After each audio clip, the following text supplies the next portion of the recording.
Welcome to Grit and Grace, the place where grit shapes you, grace carries you, and friends walk beside you through it all.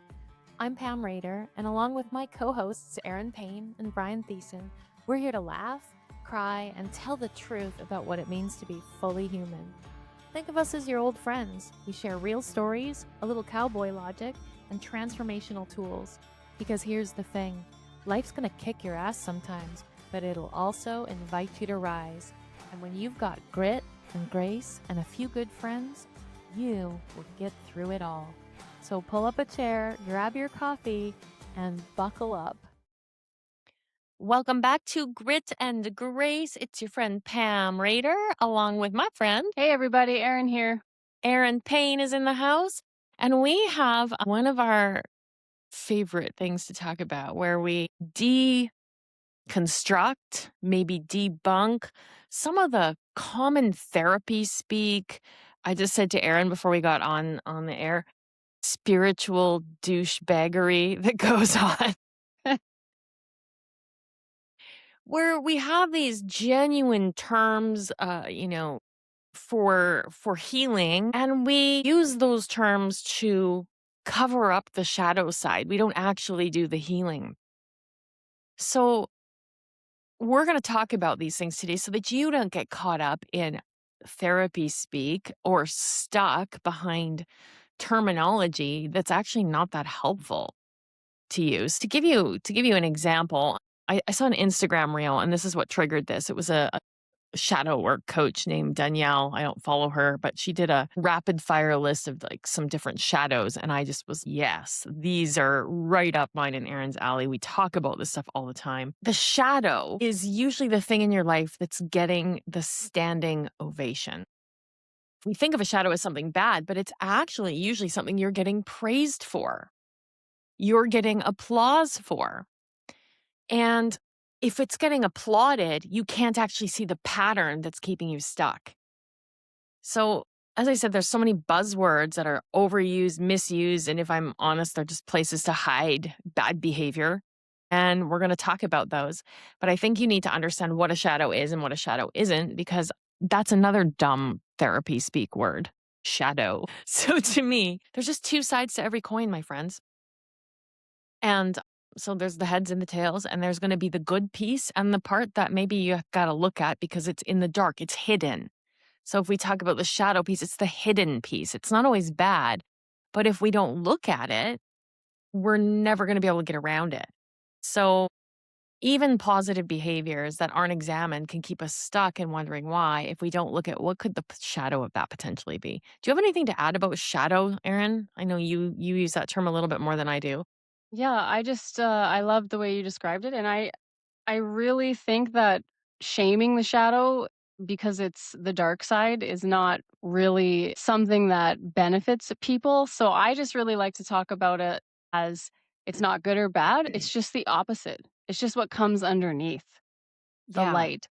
So it's like I have the backside of my hand and the palm of my hand. One is not better than the other. They're just Mhm. different, but the hand is not complete without both sides. I can't have Exactly. an understanding of the function of the hand, how it works in my life, if I don't look at both sides of the hand. If I'm an artist drawing it, I need to understand both sides. Mhm. Yeah, and as we're going to talk about, sometimes the light side can be toxic.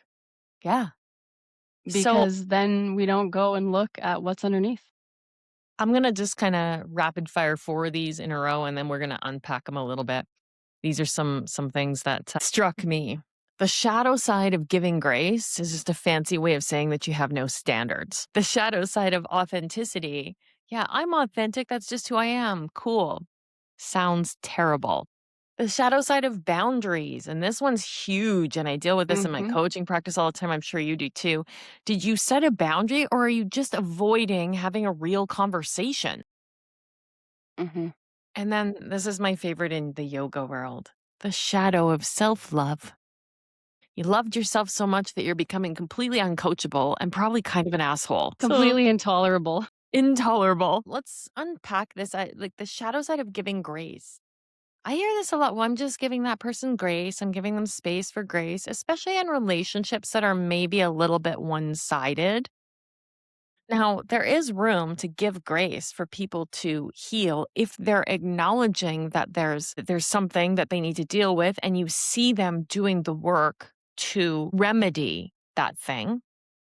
There's giving grace for someone if they've had a traumatic event or they're integrating or processing something. But giving grace for someone who just keeps showing up doing the same crappy behavior over and over again is really just you having no standards. The shadow side of that is you're likely afraid to express yourself. You likely don't even know what it is that you want or need. You're likely more afraid to be alone. And so you Yeah. sacrifice your own needs and you call it giving them grace. And so it's really worth having a look at. And I mean, have you ever done that in a relationship, Aaron? Like given someone called it giving them grace when really you were just tolerating bad behavior? I'll just give him grace. Meanwhile, I mutter under my breath, "What an asshole." Yeah. So I'm self-abandoning in that moment, Yeah. for sure, 100%.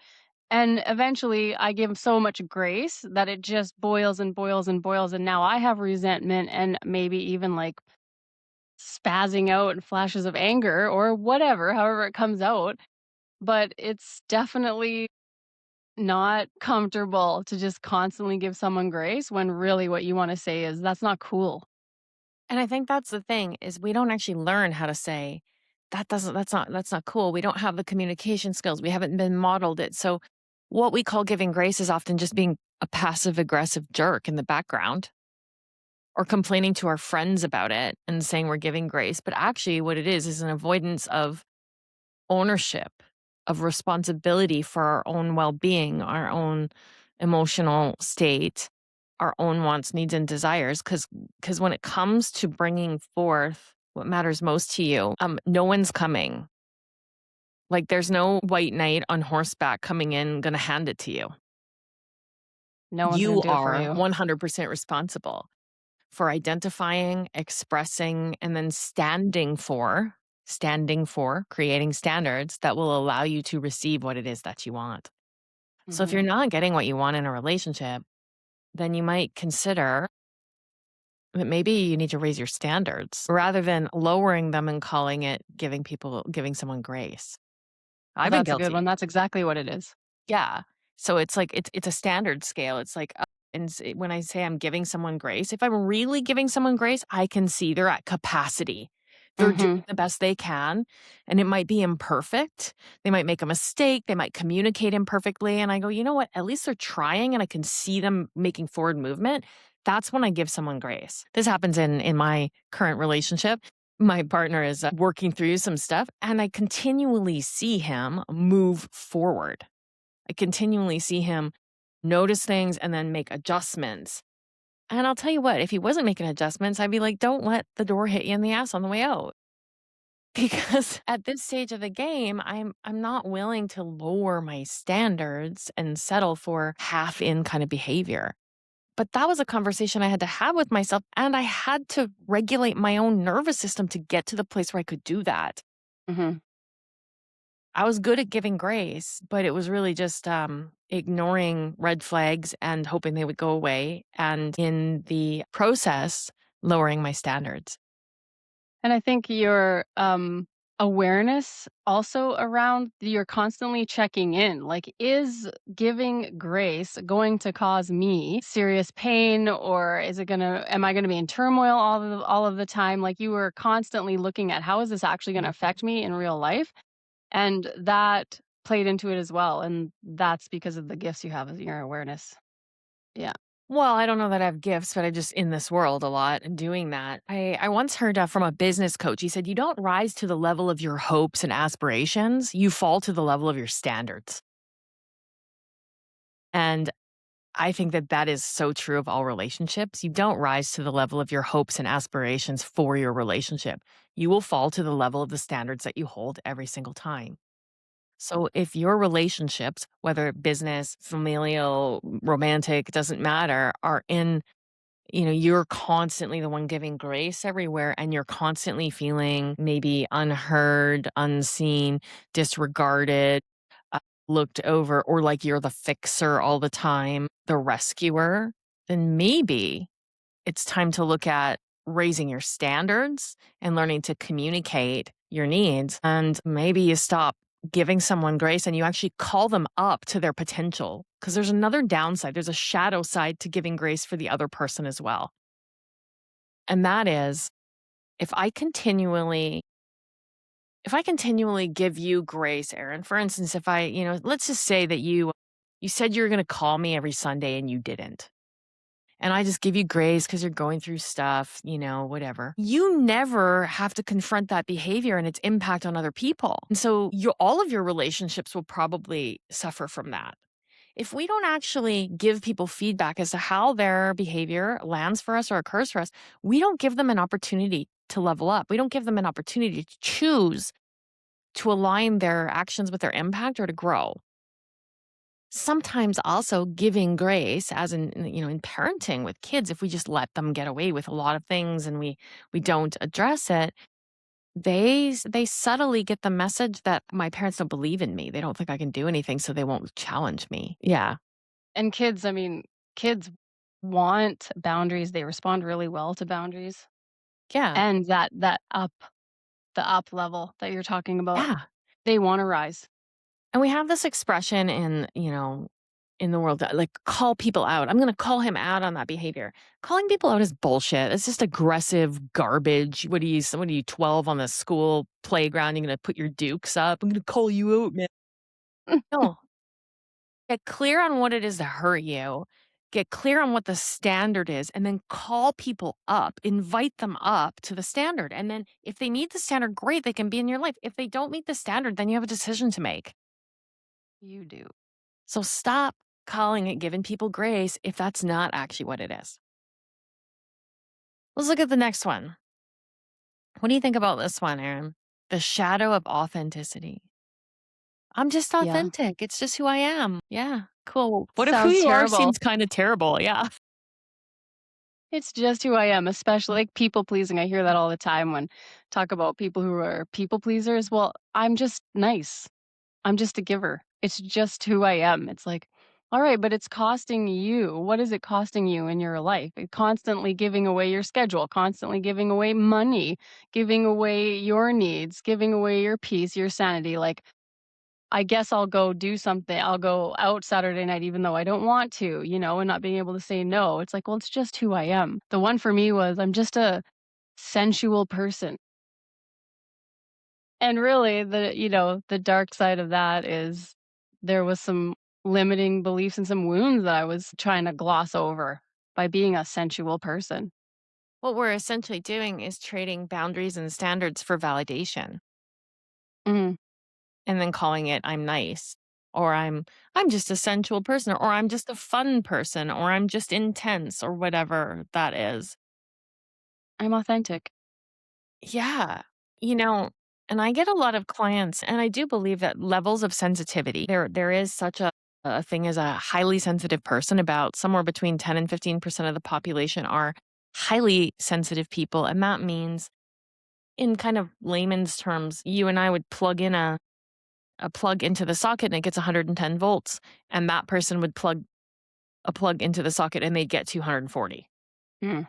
It's not fragility, it's not something is wrong, it's just they're wired to feel more intensely.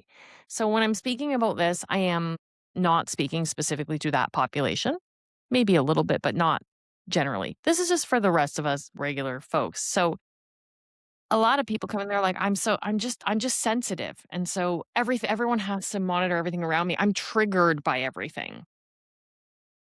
God.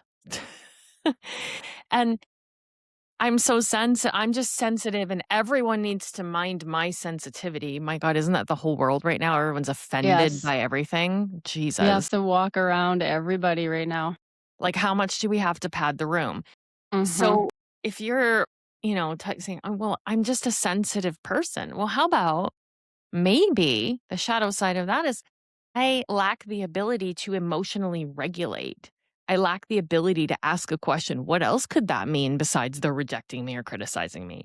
I lack the ability of discernment. And there's some places where I could work there to not desensitize, to regulate my Mhm. system so that I don't take everything so fucking personally. I feel like there's a self-trust element in that too. Mhm, It's like I can't trust myself, so I can't say to myself, "That's really not about me." mhm, Like, that has nothing to do with me. This person said something or did something to me, and it's really not about me, it's about them. mhm. And if I don't trust myself or feel safe in my own body on that self-trusting level, then I can't say that. I have to make it about them and make it their, what's something they did to me. I'm sensitive. Totally, and there's nothing wrong. Some people are more sensitive, but the reality is, like, sensitivity usually comes from meaning making, and meaning making comes from past experiences, and maybe you were criticized as a child. Maybe you had something happen that made you believe that you're not good enough or smart enough or whatever that is, like all human beings, and you're viewing everything through that lens, which is causing hypersensitivity. And then you just say, "It's just who I am, I'm just sensitive," and everyone has to pad the room around you. Or you look at the shadow and go, "Oh, there's an opportunity for me to heal that wound of I'm not enough," and not therefore not look at every comment like it's attacking me. What do you call it? Walking around like an open wound. Yeah, just walking That's around like an open wound and you think so everyone's throwing salt on you. Yeah, when really it has nothing to do with you most of the time. I would say pretty much all the time has nothing to do with you. Yeah. And it really sucks to be in that prison. It Yeah. really sucks to be in that prison. So this is what we do, it's what we talk about. This is what we do. We help understand what went on. That like you said, that criticism piece. Maybe Yeah, you were what went criticized. on, observe it in a safe environment, and then we can Mhm. look at, okay, how does that show up? What does it cost you? And then we look at, how do we restore self-trust? How do we start to question those old beliefs? How do we put new actions into place so that, because essentially it's a in yoga they call it a samskara, which is like an impression that was left from something that happened. And in neuroplasticity, it's kind of like a groove in your brain. It's a groove in your brain where the water flows that way because it's the path of least resistance. But water doesn't just flow one way, it can move anywhere you direct it. And the more you start to create a new behavior and act on it, even if it feels uncomfortable, there's a saying in neuroplasticity that neurons that fire together wire together. So if you've wired that together all the time, it's really strong. But neurons that don't fire together also don't wire together. So your brain will start to prune that off. You can actually completely adapt. So when people have any version of it's just who I am, they are making themselves a fixed entity. So you are essentially dragging the past version of yourself into the present and guaranteeing that that will be your future. Why would you argue for your freaking limitations? Mhm. Why would you argue for being that version of yourself? Like, you are not a Yep. fixed entity. You are not a fixed. We are always becoming. We are always becoming. There's I'm not even close to the always person something I was different. last year. Neither are you. Yes. There's always something different possible. We talked about this on an episode way back about like owning the cringe, like looking back, and we should be able to cringe at the old version of ourselves because we're becoming something different. Yes, it is cringy. So if you have a version of yourself that you're saying, that's just who I am, I invite you to be courageous and curious and look at the shadow side of that and say, well, what's the thing that I haven't investigated here? Maybe you say, I'm just impatient or I'm just stubborn. Well, that's a good one. Yeah. And so, so you're just stubborn. Why? Why do you need to defend your point of view to the death? Why do you have to die on every hill? What's that cost you? And when did that start? And what might get you closer to what you want? Yeah. So then we have the shadow of boundaries, the boundary conundrum. This is so big in the personal development Instagram guru world right now. There's this trend happening and it's very disturbing. It I'm is. actually dealing with 3 clients that have adult children who have become estranged from their parents because their therapists told them that they should create a boundary where they cut the parents off.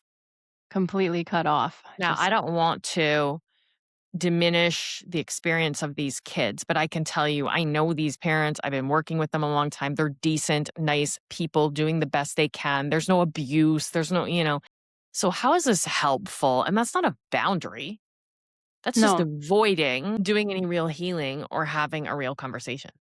I would say it's lack of boundaries. To be fair, I don't know that many people know what a boundary is. I know I didn't. Like, what even is a boundary? What is a boundary if I put in this, like putting a boundary in right now? What does that even look like? What does that even actually mean? Well, let's talk about that. A boundary has two parts, and most people don't understand that. They go, I'm going to put a boundary up. I'm not seeing that person anymore. They can't come here anymore. That's not a boundary. That's just avoidance. That's just, That's I don't want to have, avoidance. I'm cutting you off. I'm getting all the power here. I won't give you any power. That's not a boundary. That's going to war. A boundary is, this behavior lands this way for me. That doesn't feel good or that's uncomfortable. So I'm going to bring that to this person and make a request. Like, for instance, let's say that Uncle Bob comes over to your house and he lights up a cigarette at the table. Like, no one does that anymore. But, and back when we were growing up, those things happen. You can't say, Bob, you have to quit smoking.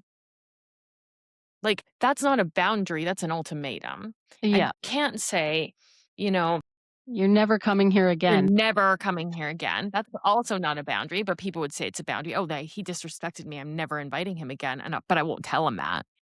A boundary is, hey, when you smoke inside my house, I feel disrespected. It's unhealthy for me and my children.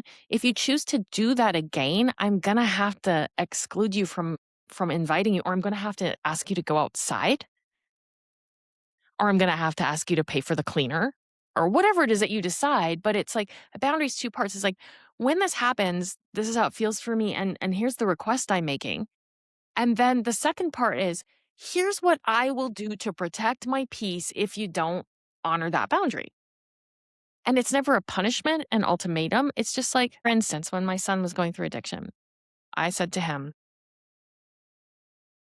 we can disagree and you're welcome to not agree with things that I say, but I have a boundary. You will not raise your voice. You will not call me names. You will not scream at me on the phone. If you do that, if you choose to raise your voice, if you choose to lose your shit on the phone, then I will hang up the phone and we can restore the conversation when you get regulated. And so he knew the boundary. And of course, he lost his shit a few times. And I had to honor the boundary, which was very uncomfortable. He's yelling and everything in me wants to just yell back. And I'm like, I created a boundary and I'm going to hang up the phone now. And you can call me back when you're regulated.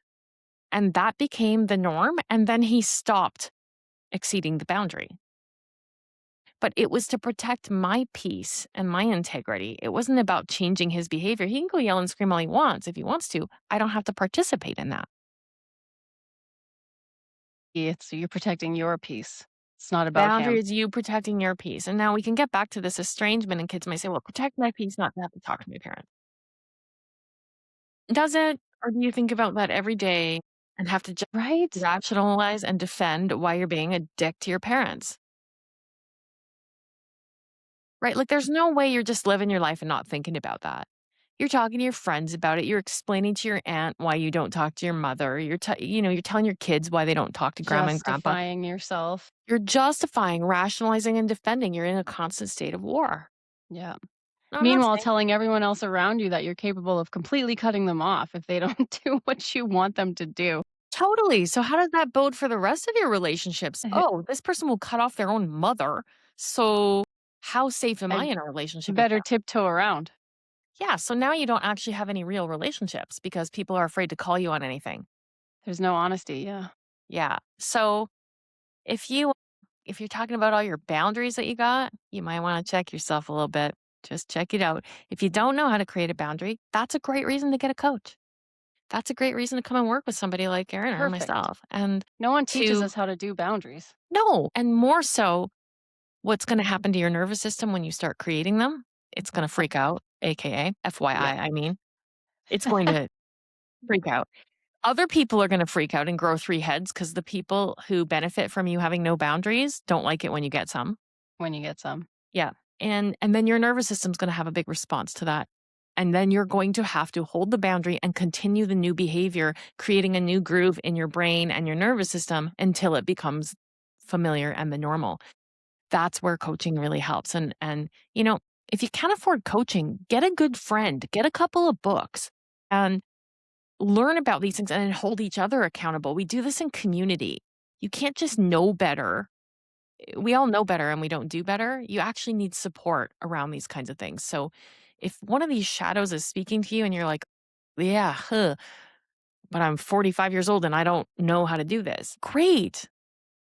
Make an Perfect. investment in yourself to get the support that you need because it'll be way better investment than going to Hawaii for 2 weeks and drinking yourself into an oblivion so that you can talk about how much grace you're giving your husband. And justifying your behaviors. Yeah. Meanwhile, carving those pathways even deeper and harder to get out. Yeah.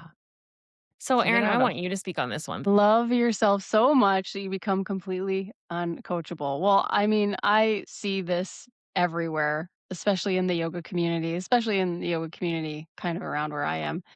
But it's like so much compassion for myself, so much self-soothing, self-love, self-care that there's no real learning happening and you become kind of like what we talked about, sensitive, Mhm. and no one around you can really coach you. Maybe you don't ask to be coached, okay, fine, fair. There's no feedback that you can understand or they can't like come This in is an and interesting thing integrate. about the yoga community that it's gone this way where there's just no compassion. I mean, there's so much compassion and so much just honoring my feelings and Just a honoring all free that. for all, It's a free for all. wild, And wild west. I had a fairly famous kind of Instagram yoga person show up at my studio a couple weeks ago. She's like, "This is the only real yoga out there. You still challenge people.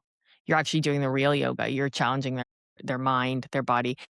But what's interesting is there is a concept in yoga that is one of the fundamental pieces of yoga. It's called tapas, and tapas means to burn. It's also described as discipline or discipleship. We have to have the discipline to stand in the uncomfortable moments and face our shadows and face ourselves and look at the parts of ourselves that maybe aren't so great. But if we're just like, you know what, I'm just going to love myself and go take a bubble bath and avoid that hard conversation because you know what? It's just self-love. No, it's just avoidance dressed up as self-love. Avoidance. It's fear driving your car.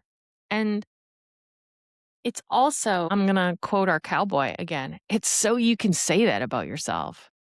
Look how loving I am. Look at what it's like you're claiming this identity of this champion of self-love. Well, sometimes you gotta look at yourself. My dad said to me once when I was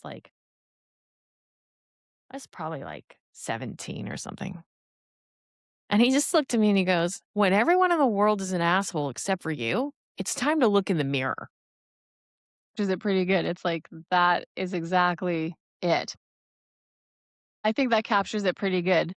So essentially the shadow of self-love is that you don't actually have develop the grit to stand in the difficult moments of facing yourself, facing the parts of yourself that aren't so great, that maybe could use some refinement.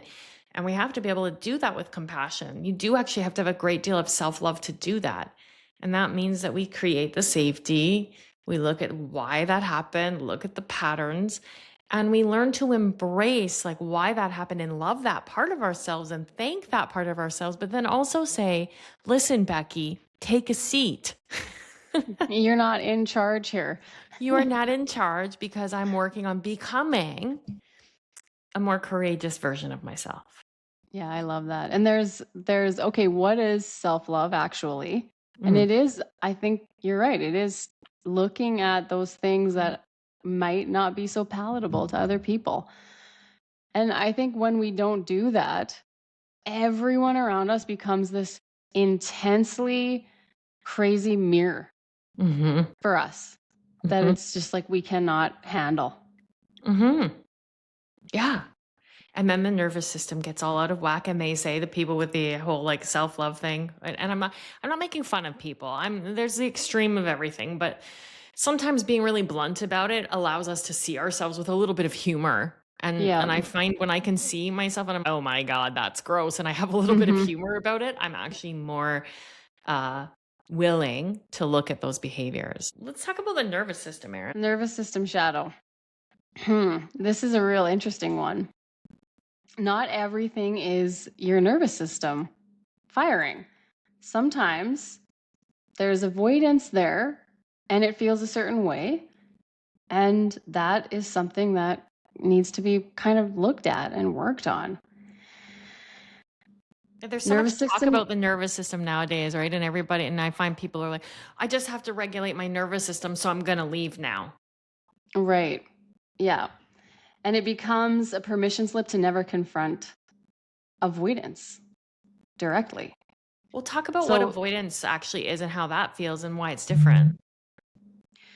well, we were talking about this right before we came on. It's really interesting because avoidance is, I would say, someone or yeah, someone who can't handle or doesn't have the capacity to handle connection or conflict. Mm-hmm. And when our nervous system gets dysregulated, well, Mm-hmm. see, this is where it gets interesting because sometimes I don't want to deal with that conflict over there Mm-hmm. because it's just too hard. And I'm just going to go where my nervous system feels the best, which is familiar, Mm-hmm. and avoid that completely. Yeah. So sometimes the nervous system can be tricky and you can feel like you're, oh, thank God I don't have to deal with anything over there because my nervous system is like Well, and feels even the peaceful. bigger It's not story, peaceful, this familiar, must be the right decision because I feel peaceful over here. and calm and have no spike whatsoever when the truth is that conflict spikes us. Mm-hmm. So it's a like it's fascinating, and it's really fascinating to start looking at, like, if you know that you have avoidant tendencies, or if you're an avoidant, you have to start looking at that being the reason you do or do not do certain things. Mm-hmm. Okay, maybe this person isn't the right person for me, but because I know I'm avoidant, I also need to look at why I want to move 2 states away, two Yeah. provinces away Yeah. all of a sudden. Right? Yeah. Or yeah, exactly. Or what is the cost of me? And like you just think of I actually this is a real thing that happened. It's kind of hilarious, but years ago we had these people, these two gentlemen in our lives that we were very close with. They're a gay couple and loving and lovely, and we had them very close to our family. Turns out they were quite con artists actually. Oh, And geez. they took a bunch of people for a bunch of money, and they were in trouble with the business bureau and all kinds of things. And I kind of called them on it because they asked a friend of mine to borrow money. I told them, please don't borrow money from my friend. That causes a problem in our relationship. When they borrowed money from this friend who, and I say friend loosely, it was someone that I knew and was maybe not in the greatest lifestyle. And their terms for the loan were interesting. And when these two people couldn't pay back the loan, they were in some hot water. And then they came to me and said, how dare you? What kind of friends do you have and hang around with? And I'm like, holy cow, Oh, this is yikes. really, really something. Anyways, all of that to say, I'm walking through Costco one day, like years later, and I see them, and everything in me wants to go down the other aisle and like Mhm. avoid that. And, and there is that's kind of the feeling. And we've all had something like that happen. But I paused and I thought, do I want to avoid people that make me uncomfortable for the rest of my life? I did nothing wrong here. There is nothing for me to avoid. There's no shame. There's no blame. There's nothing even to resolve here. Why am I walking down another aisle? Oh, because I don't like conflict. And my nervous system perceives that there's conflict, but that's not what's going on here. So as uncomfortable as it was, I walked straight down the aisle and they said, "Oh, hey, girl, great to see you. And how's things?" And I just said, I'm great. Thank you. It's nice to see you." And I moved on. And you Mhm. know what? It felt really good to confront. It's not confronting the person. It's confronting your fear.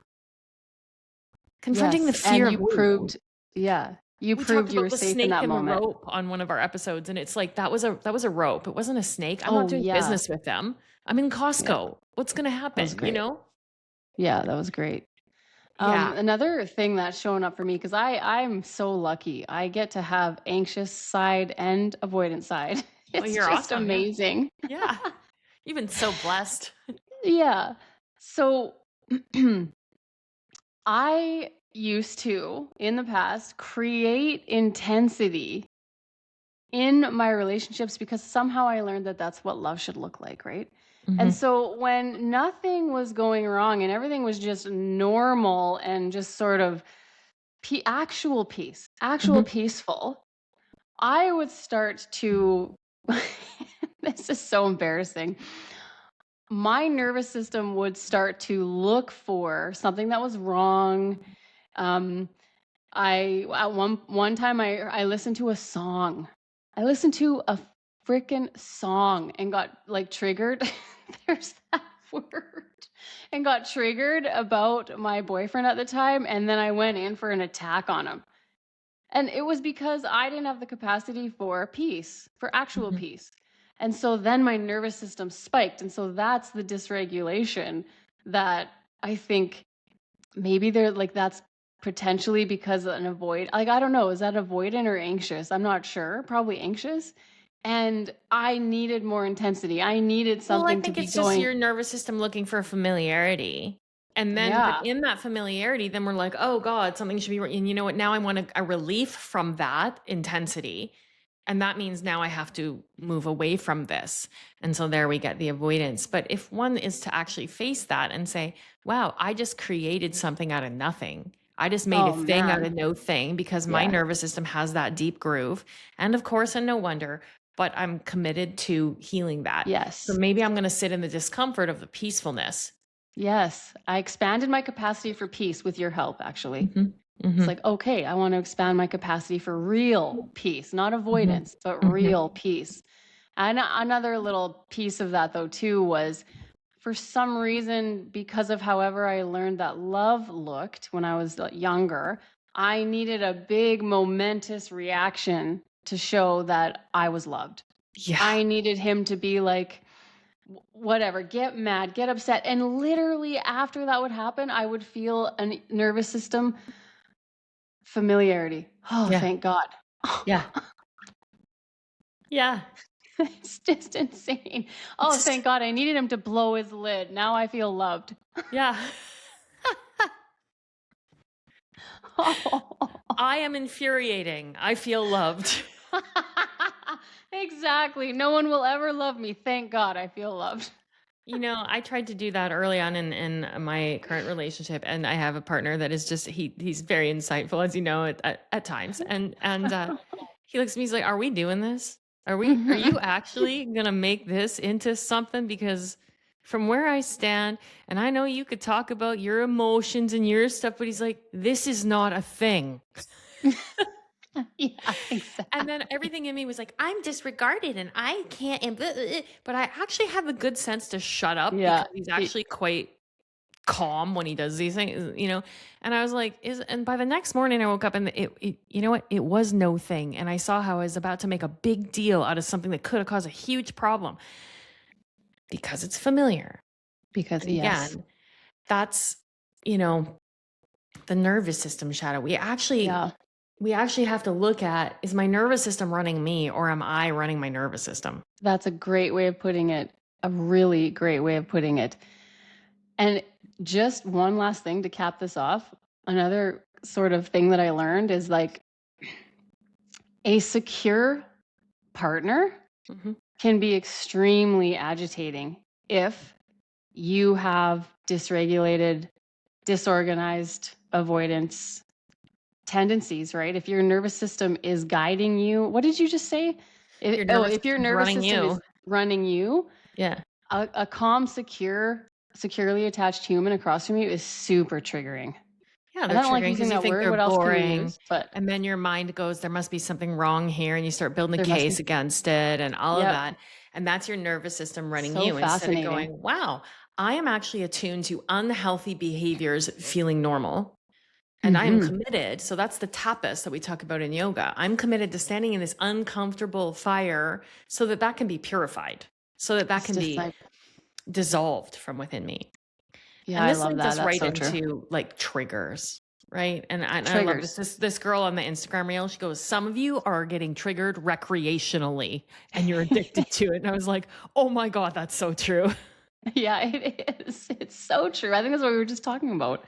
Yeah, and just like not even nervous system stuff, but like looking for people that are offending you, looking for all the ways that people are not respecting your boundaries expressed or otherwise, or respecting your worldview, or how all the ways that you feel devalued, disrespected, all of that stuff. And if that is the lens that you are looking at the world through, I got news for you. Your life sucks. That must be so difficult. It And it happens must to me. be And really freaking I hard. don't like And it. oh my God, Yeah. it like, it's not everyone else, my friends. Mhm. It's just Mhm. not. I did an episode way back when I started Authenticity Unleashed, my first podcast, and I had an episode on being offended. And I said, here's the thing. Why are you triggered if someone says something about you that you know not to be true? Or if someone does something inadvertently that, it's not meant towards you. Like if someone calls you purple and you're not purple, why are you offended? It has nothing to do with you. Yeah. If someone makes a comment about the world that you find ignorant or something, if it's not directly hurting someone, in which case you could create a boundary, but like, so what? That's their worldview. That's their like. Why are you picking up a sword and making everybody wrong? Essentially, being triggered. I mean, we're talking outside of clinical PTSD, right? Where there's intrusive thoughts and Of like a course. loud bang might seem like a bomb going off. We're not talking about that. I'm talking about Mhm. Becky with the Louis Vuitton purse, okay? Like Mhm. not just Becky, lots of people. Um, but that triggered me is an irresponsible way to manage your life. I am triggered by that thing because I have an unhealed wound and I should investigate that is a responsible way to look at your life. And if you're someone who's triggered all the time, I bet you don't have very many friends because you're hard to be around when everyone has to pad the room. And they have to Or you're going to tiptoe. have friends with other people that are triggered all the time. And what it turns into is this gathering of why the world is a terrible place and how ignorant people are. And I have great compassion for you if you are triggered by everything because you've just not been taught how to look at your wounds, how to heal them. You've not been taught how to communicate your needs in a way that actually gets people to collaborate with you. If you're triggered by how other people speak, maybe you take things personally. And again, that's something to sort of look at. Like, why are you taking it personally? What's underneath that What's underneath protecting that? behavior? Yeah. And I What make it light of like it's yeah, you get triggered recreationally, but some people do and they're using it as a place to hide so they don't have to do the work. Mhm. Um my son's in the recovery community, as a lot of you know, and occasionally he talks about some of the new people coming into recovery and how he's embarrassed at the way that he behaved in the past, and his wife talks about the same thing, and like how they're triggered by everything, and they're like, "Oh God, get over yourself!" Like you're a walking trigger. Just relax, everybody, relax. So if you're triggered a lot, I always say triggers are treasures. They just point to where we're unhealed. Mhm. And yes, there are abrasive people, but maybe rather than just being triggered and blowing your stack, you go, oh, is this an unhealed wound, or is that actually a real boundary that I need to create? Is that a conversation where I need to get curious about that person's motivations? Like there's just so many other ways to go besides you triggered me, go away. Yeah, which doesn't really help Irresponsible. anybody. Yeah. So then this is one that's like super in my line, the healing shadow. And you and I have seen this in the yoga world for years. People that just go to training after training after training, and then they go into personal development and more trainings. And And then they're talking about their healing journey. Everything's a journey now. Everything's a journey. Can it just be that I just like did something? Does it have to be a journey? Okay, that's my little rant. But if you've been healing the same thing for 7 years, you're either being ripped off or you're the problem. We outsource our authority that someone else has the answer. And I see this in business a lot. People, they want to get the next funnel, the next marketing strategy, the next, how do you make a presentation? And then this is going to make me the 6 figures. And then we see it in relationships. This is the fix and this is the thing. And then we see it with abundance challenges and all of these things. And we're outsourcing our self-trust. You probably already have all that information. But if you're not applying it, if you're not plugging it in and being in the difficult work of doing that, you'll just be chasing the high of the next insight. Mm-hmm. And that's what chasing gurus gets you, is insight. And there's nothing wrong with those insights. But real self-trust is restored when you take that insight and you put it into action, when you create it. And that also creates new grooves in your nervous system and new grooves in your brain, rewiring those grooves into something new. And that takes real work, you know? So if you're still healing after years of chasing all of this stuff, I invite you to put down the books. Stop watching Instagram. Stop outsourcing your healing to other people's knowledge and get still. Get still and start to listen to what you already know and ask yourself, what new action could I take based on what I know? Because what I seek is within me. I'm not saying other people don't have good frameworks or structures that can help, but if you've been chasing it that long and you're still healing, you're not implementing, my friends. And that's where you might, rather than chasing a guru or get a coach that's actually going to say, my goal is for you to actually spread your wings and fly.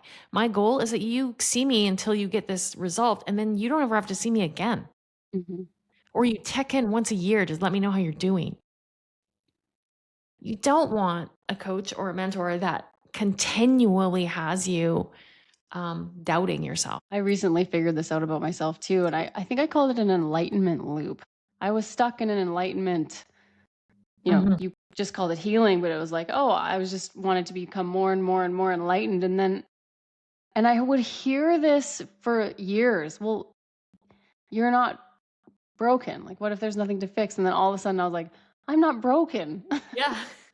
Yeah. I can investigate things just for pure interest. Oh, what if I'm not actually broken and there's nothing to fix? What does that mean? Oh, that means I don't have to keep seeking.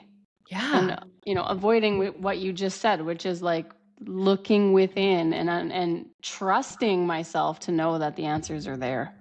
Because when we trust ourselves, we have to do different things. We have to speak up. We have to change patterns, and it's going to be uncomfortable. People will respond to us differently. Situations will go differently.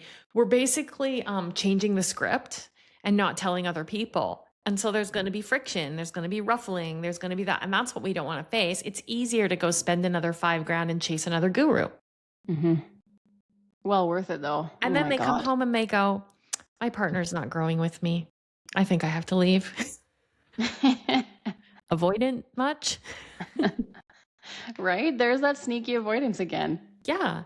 You You have to flipped look the at it. script. Your partner didn't ask for you to grow. You decided you wanted to do it. And then you avoid the uncomfortable things that you might have to do to shift the dynamic of your relationship. Now, this next one, this one really got me. And I want to go a little bit into this, but it got me because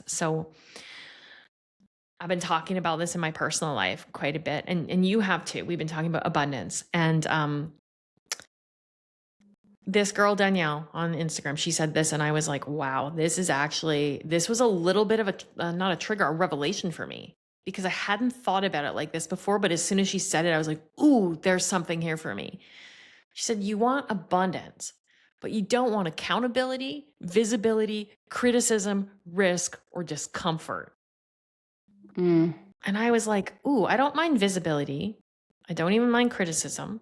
I don't mind risk and I don't mind discomfort. But there's something around the accountability that I don't want. And I was like, ooh, in my self-image, I have it that I'm not responsible with money. And I don't want to Oh, be. I don't want to have to be. I shouldn't have interesting. to be. And as soon as she said that, I got that. And I was like, ooh, that's the very thing that's keeping me from unlocking that next level where I can really Amazing. help a lot of people. We always think we're not ready yet or not willing yet or, whatever that is. But I think that we have to look at, if you say you want more abundance in your life, look at where you're not willing to be accountable.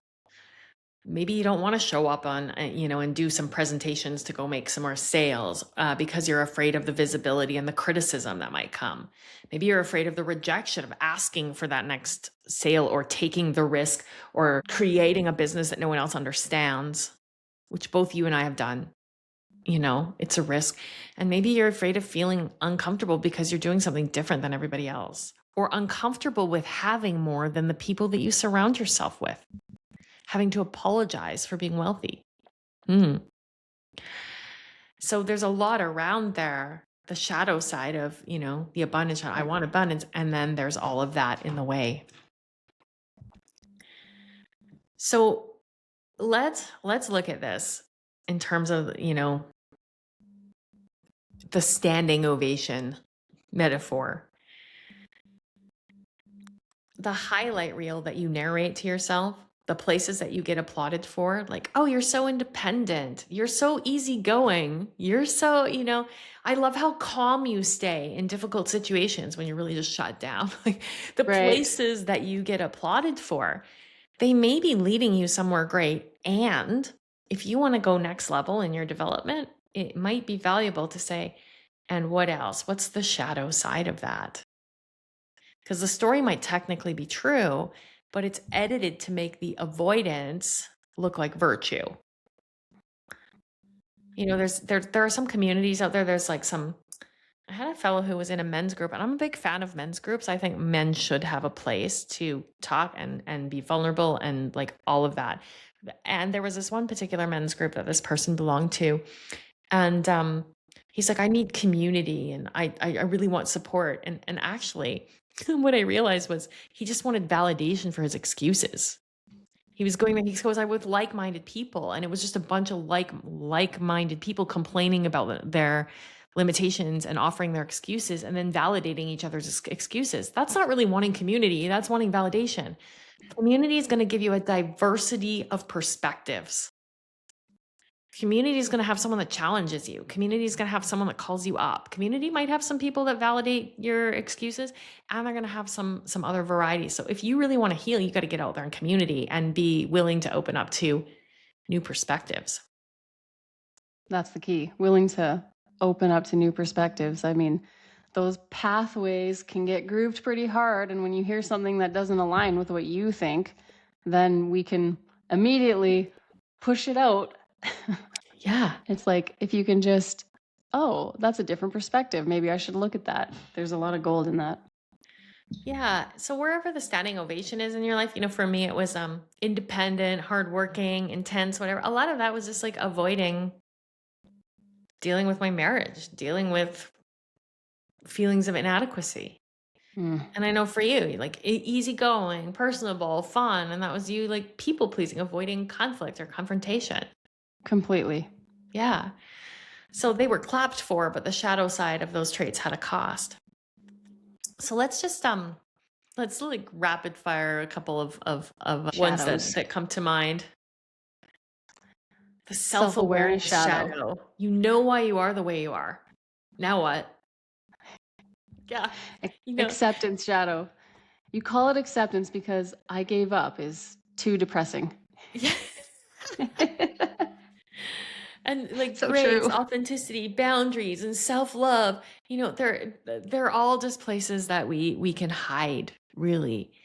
So let's give some real tools for people to Yes. do the standing ovation audit, we'll call it. Oh, So that's a good where you're one. getting a standing ovation in your life. Oh, I achieved so much. Okay. So name what's getting the applause. That's number one. In your life or in your own head, what earns you praise, sympathy, or relief? Number 2, ask what it's costing you. So the thing that gets rewarded and the thing that's quietly leaking your power are often the same thing. Yeah. Yeah. So my independence, and my, that was, it was rewarded in some ways, but it was also costing me connection in a lot of places. It was costing me collaboration. It was costing me exhaustion. I was tired. Mm. And I know for you, your easygoingness, it cost you like Self-trust. self-abandonment. And yeah. Completely. And then the third, so we name what's getting applause. You ask what that's costing you. And then the third is get precise. Is this actually my nervous system? Is it actually a boundary? Is this actually acceptance or grace? Or is it avoidance wearing that label? Am I avoiding healing something, learning a new skill, communicating something, taking responsibility for my emotional regulation or my needs? And lastly, as we always talk about taking it from concept into creation and real life action, is what's one honest action this week, right now? So, not a mindset shift necessarily, but one concrete move that only makes sense if you trust yourself over the label. Yeah. And here's how I'm going to just add something to this. We hadn't talked about this, but it's got to be something that doesn't need applause. Like you do it because you know that you're becoming, and you would do it even if no one was looking. And you're doing it because you're committed to this. I mean, isn't that what we're doing here as human beings? We're not here to argue for the old version of ourselves over and over again. We have this beautiful, amazing life where we're gifted with all of these experiences. Some we'd call good, some bad, some wonderful, some ugly. But it's all part of what is shaping us into continually becoming until the very end. If you look at it as this is your investment in you, just continuing to become a version of yourself that you like better and better, you don't need applause. Hmm. Exactly. So, if you like this episode, if there was something in here that felt like gold to you, something in there, we took all these things that look like gold and we showed you the grit in them. And if you have the grace to look at yourself with compassion, then you can turn these shadows into something really powerful in your life. So if this episode resonated for you, please share the show. Please rate the show. It really helps us grow. We're growing the show all the time. And we love to hear your comments. What resonated? What didn't? What questions do you have? And if you would like to come and work with us, you can check the show notes for the links to work directly with Erin or myself, or in group containers with both of us, our retreats, the link for my book. There are so many ways that you can get access to us. So please do so. And until next time. Thanks for coming, everybody. See you next time.